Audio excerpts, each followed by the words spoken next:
Estamos começando mais um programa Desafio Profissão, um programa da equipe de orientação profissional do curso de Psicologia da PUCSP, do NASCE em parceria com a TV PUC. Hoje estaremos abordando a temática do exercício do trabalho no século XXI. E vamos contar para esta conversa com o professor José Roberto Montes Eluani, que é graduado em Direito pela Universidade de São Paulo e em Psicologia pela PUC de São Paulo. É professor titular e pesquisador da Faculdade de Educação da Unicamp, na linha de pesquisa, trabalho, saúde e subjetividade. É autor do livro Gestão e Organização do Capitalismo Globalizado, pela editora Atlas. E vamos também conversar com o professor Odair Furtado, que é doutor em Psicologia pela PUC de São Paulo, é atualmente professor associado da PUC de São Paulo, trabalhando no programa de estudos pós-graduados em Psicologia Social da Faculdade de Ciências Humanas e da Saúde e na graduação de curso de Psicologia desta mesma faculdade. Eu agradeço a presença e iniciaria a nossa conversa colocando a seguinte situação. Trabalhando com jovens, a gente percebe que o mundo adulto, o mundo do trabalho, não é algo muito valorizado, no sentido que alguns jovens imaginam que é o mundo das obrigações, é o mundo do desprazer, é o mundo das responsabilidades, ao contrário do momento que vivem.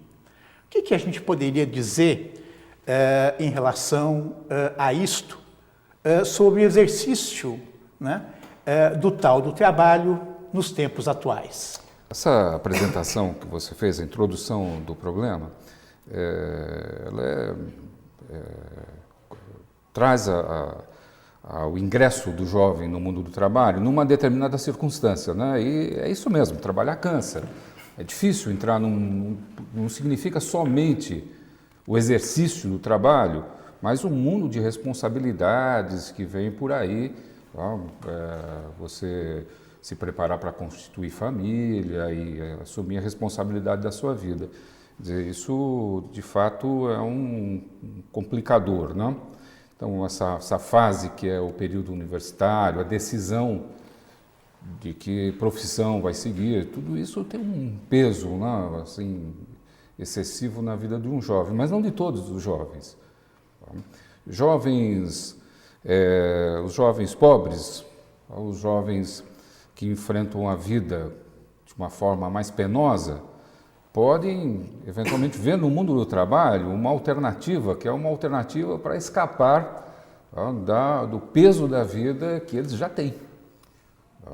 Então, essa circunstância, ela depende da circunstância de classe, da circunstância de inserção social. Entretanto, o mundo do trabalho se coloca, me parece, de uma forma muito parecida para ambos.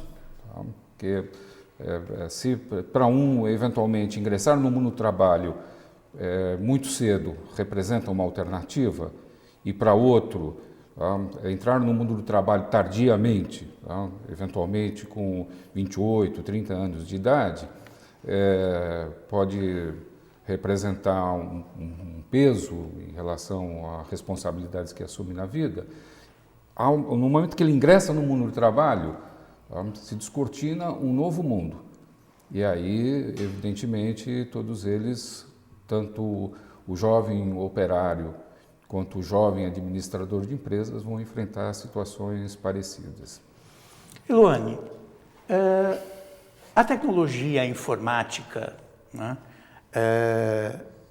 melhorou o exercício do trabalho na atualidade? Quer dizer, comparado com o passado, onde você não tinha essas facilidades todas, o trabalho ficou mais agradável? Se tivesse ficado mais agradável, a fala do Odair não faria sentido. Eu acho que não ficou. Né? Os jovens sabem mais do que a gente pensa, né? Mas essa questão que você está colocando ela é muito importante pelo seguinte: se a gente voltar um pouquinho e analisar os artigos, a literatura da década de 70, né, meados da década de 70, mesmo no começo da década de 70, fica muito claro que os artigos feitos principalmente nos países de capital central, que é os que tinham naquela época pesquisas mais avançadas sobre isso, leia-se América do Norte, leia-se Alemanha, mesmo França, Grã-Bretanha, alguns países nórdicos, a Suécia principalmente, os artigos eram claros. A tecnologia, a informática, irá libertar o homem, irá emancipá-lo. Alguns usavam esse termo. É muito interessante isso, né? Inclusive um artigo do Habermas, é muito interessante essa questão, que vai colocar, do Junger Habermas, vai colocar, irá emancipar as pessoas, né? E teremos mais tempo para o lazer, para a família, para, afinal de contas, termos associações políticas, maior participação em relação às questões do Estado, enfim, era um novo mundo, né? Que se apresentava bem melhor do que aquele mundo taylorista-fordista, né? Mais repetitivo, onde o sujeito ia para a organização, era obrigado a ficar 8 horas, um ou outro intervalo. Bom, então era um mundo no qual a máquina, e aí os sistemas informacionais estavam ainda começando, eram embrionários, a máquina seria um elemento libertário, digamos assim, né? Estou rindo porque realmente ele engano, né? À medida que isso foi passando, né, esses mesmos pesquisadores, né, vão mostrando que isso nada aconteceu.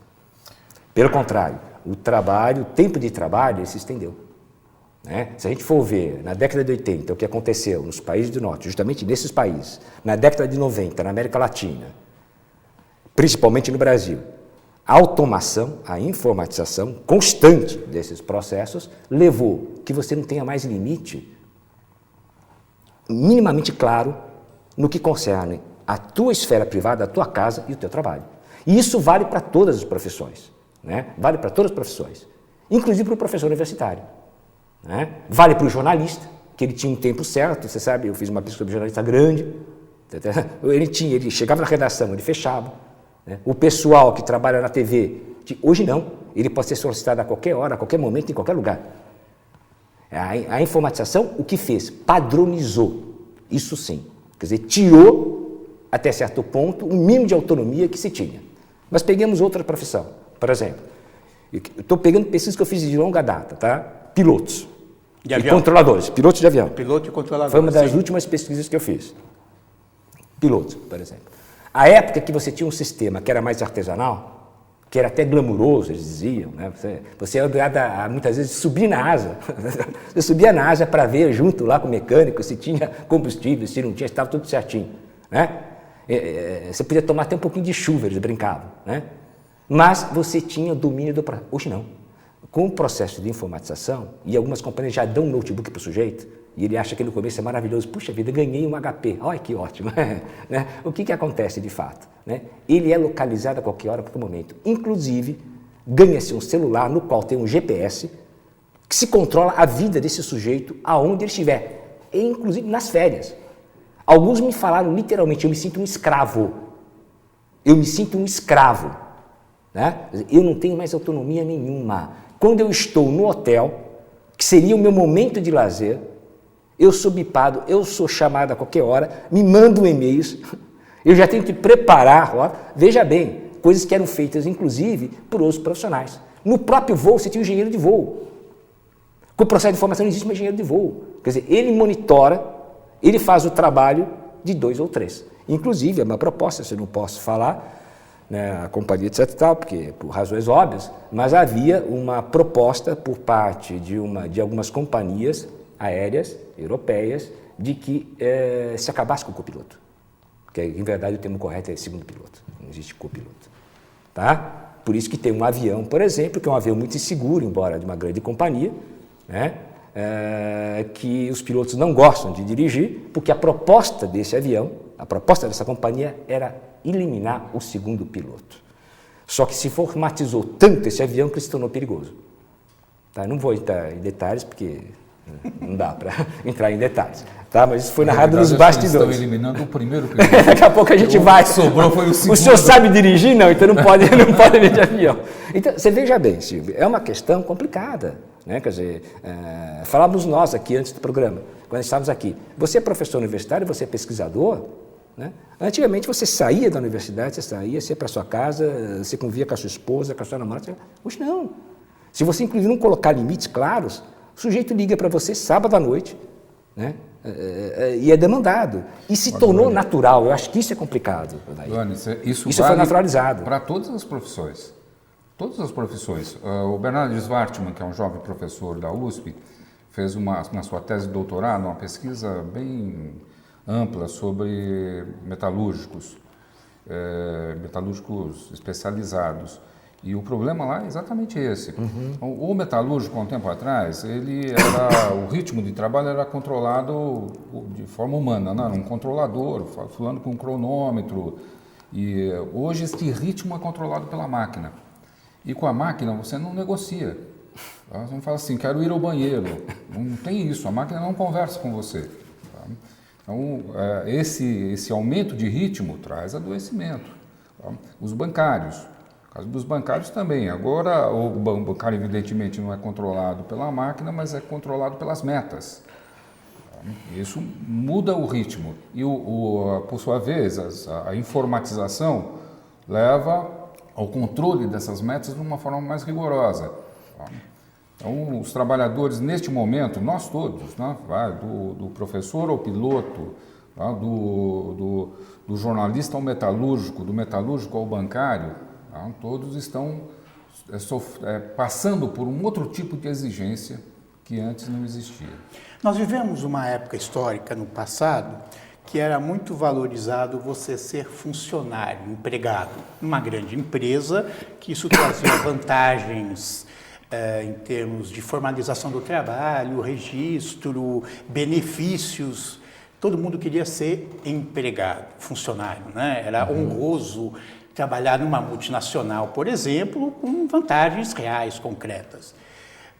Hoje, o que a gente percebe, né, que há quase um reverso. Né? Não que as pessoas não queiram trabalhar numa grande empresa, mas se valoriza muito a questão do empreendedorismo. Né? Quer dizer, a saída individual para o exercício do trabalho como promessa de uma vida melhor, com mais dinheiro. Será que é a saída? Olha, vamos dizer que esta é uma perspectiva que é a perspectiva liberal. Isso é muito incentivado por um segmento da sociedade que tem interesse nesse tipo de atividade. Vai dessas associações empresariais, da Fiesp, da área do comércio, enfim, né? Isso se torna um mantra, assim, é preciso de empreendedorismo, né, para a sociedade avançar. Mas isso não elimina aquilo que é a vertente central, que é o emprego. A alternativa concreta é o emprego. Você precisa aumentar emprego de qualidade. O país precisa disso, falando de Brasil.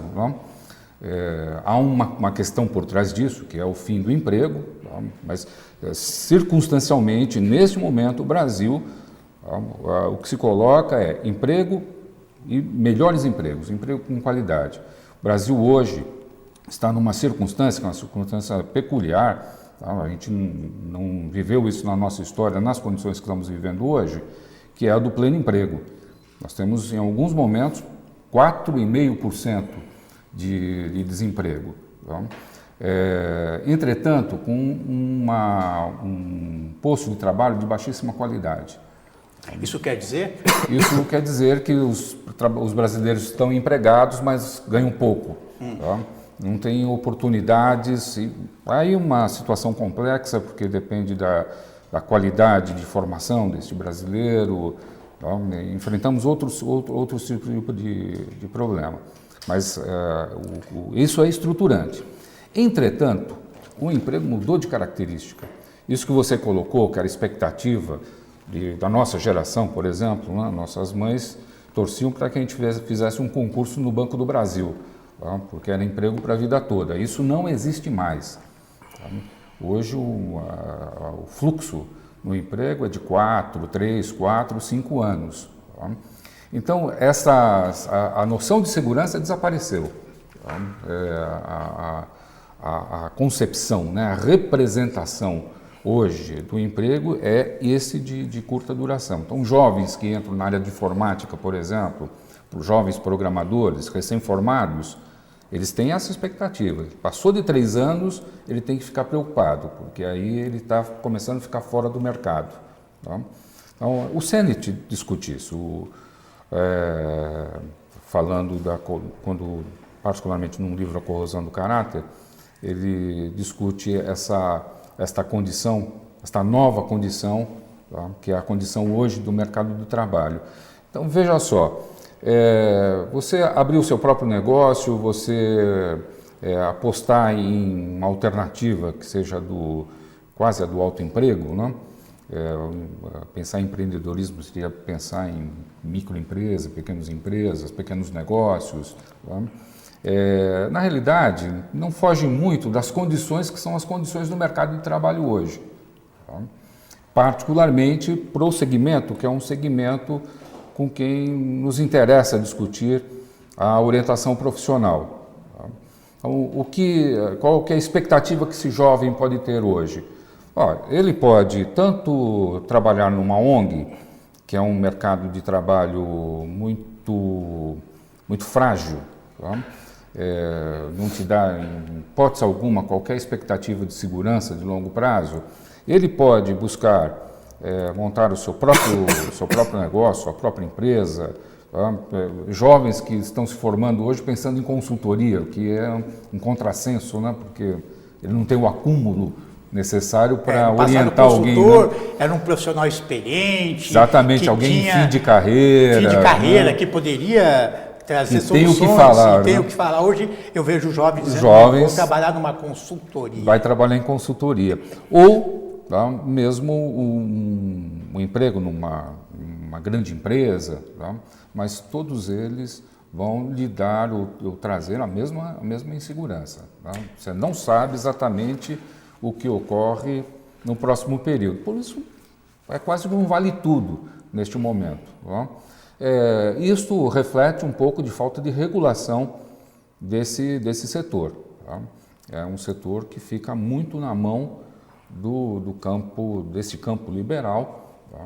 Que aí nos faz pegar esse sapato. Eu quero fazer um parênteses só, porque o Odair trouxe uma questão que é muito interessante,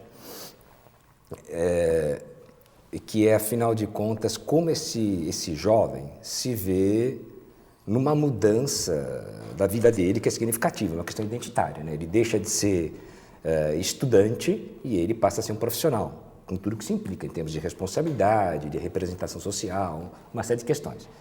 Agora, quando você falava, por exemplo, todo mundo gostava de trabalhar no Banco do Brasil. Eu mesmo, quando eu fazia psicologia aqui na PUC, eu namorei com uma moça que trabalhava no Banco do Brasil, né? E tinha até piadinha, o Eloane está dando o golpe do baú, arranjou uma namorada que trabalha no Banco do Brasil. Todos nós pensávamos não era verdade, eu sabia que você que espalhou. Porque era uma coisa assim, puxa vida, trabalhar no Banco do Brasil, que coisa boa, né? Mas veja bem, não é essa moça que mudou, o banco que mudou. Hoje é completamente diferente, quer dizer, não é só o Banco do Brasil, qualquer outra, inclusive estatal, é muito diferente. Você trabalhar na Petrobras, antigamente é uma coisa, trabalhar na Petrobras hoje é outra coisa. Quer dizer, então, isso é algo complicado, e o Odair está trazendo outras questões que são consistentes ao empreendedorismo, a economia solidária, e me lembra uma tese que eu orientei há pouco tempo, uma tese de doutorado lá na Unicamp, na qual a moça fez um trabalho de fôlego no Paraná, exatamente sobre isso, né? Pegou produtores rurais, pegou empreendedores, enfim, um trabalho grande, e no final nós chegamos a uma conclusão, né? Que embora os pais ainda tivessem essa ideia de economia solidária, tal, etc., os filhos, isso é muito interessante, até está lá para quem quiser ver, com tudo gravado, os filhos, eu falei, entreviste os filhos, coisa de macaco velho, né? Vai lá, entrevista, você vai ter. Os filhos, o que eles queriam? Carteira assinada. Trabalhar numa empresa que lhes desse um mínimo de estabilidade, de segurança. Veja bem, são pessoas reacionárias, nada disso. São pessoas que estão diante de um mundo incerto, elas veem colegas que foram para trabalhar numa ONG, depois de 1 ano e meio, vislumbram os mesmos problemas que elas têm em qualquer outra organização e falam, olha, pelo menos eu quero ter uma carteira assinada, eu quero ter um plano de saúde, e os discursos eram muito nessa linha. O que a gente observa como uma reação com jovens, que muitos, ao contrário, ou respondendo contrariamente a essa expectativa, buscam o concurso público. Hoje temos jovens que falam, eu vou fazer uma carreira, não porque eu quero exercê-la, exatamente, mas ela me possibilita prestar um concurso e ser um funcionário público. E o que está sendo almejado, o grande salário, em alguns casos só, poucos, mas o que eles almejam é a estabilidade, ao contrário do que prega ideologia. O que vocês teriam a dizer sobre isso? Então, veja bem, essa questão é interessante pelo seguinte, você está pegando no calcanhar de Aquiles, né, da lógica do sistema. Porque o que se propagandeia, de fato, é que esse é o melhor dos mundos, essa forma de você contratar, essa forma que implica em organizar o trabalho, ela é mais libertária, ela permite mais autonomia, né? Ela transforma o sujeito num sujeito mais atuante, aliás, num sujeito, né? E quando você vai ver efetivamente no mundo real, né, você colhe os dados empíricos, você vai ver exatamente isso. Cresceu, e são dados estatísticos, não sei o que estou falando, não é o que está falando, né? Cresceu a concorrência em vários setores públicos. Embora, na área pública, geralmente o salário seja o quê? Inferior. Né? Então, o que está acontecendo de fato? Quer dizer, aquilo que foi subtraído da esfera privada, daquele modelo tradicional tecnologista, o setor público dá, ou pelo menos continua dando em termos, que também existe uma menor estabilidade no setor público. Mas subtraíram, tiraram, né, alguns direitos, e foi o que aconteceu, da esfera, flexibilizou-se, né, a interpretação da CLT, e as pessoas vão buscar no setor público aquilo que tinham. Então, a gente precisa ter em mente o seguinte, que mesmo na esfera privada, no setor privado, era muito comum você entrar numa organização e passar lá 10, 15, 20, 25 anos. E muitas vezes, quando você saía, o que você mais desejava é que seu filho fosse trabalhar naquela organização, com todos os malefícios. Dentro do projeto neoliberal, isso foi absolutamente arrebentado, não. Pega até mal, é muito comum. Né? Na GV, quando eu estava na GV, agora eu só estou como visitante, quando eu estava no 4º ano, a gente introduziu uma disciplina chamada Vocação e Trabalho.